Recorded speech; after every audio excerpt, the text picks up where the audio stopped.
Oletko kyllästynyt kotisi virtajohtoihin, jotka tuntuvat elävän omaa elämäänsä? Esittelemme sinulle muutaman nokkelan ratkaisun, joiden avulla johtokaos on pian muisto vain. Tarvittavat välineet: kaapelikanava, kaapeli- ja jatkojohtokotelo, johtosuoja, erikoissakset.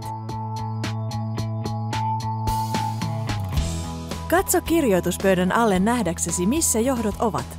Saat lattian nopeasti vapaaksi johdoista, kun suljet johdot ja jatkojohdot niille tarkoitettuun laatikkoon. Sen kansi toimii lisäksi pölysuojana.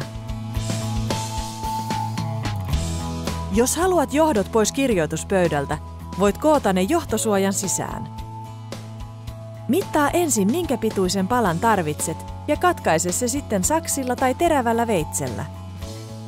Raota johtosuojaa, aseta johdot sisään ja sulje.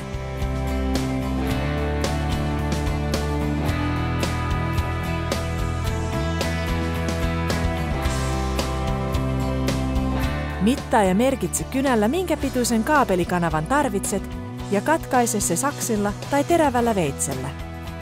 Poista suojamuovi ja liimaa kaapelikanava paikalleen.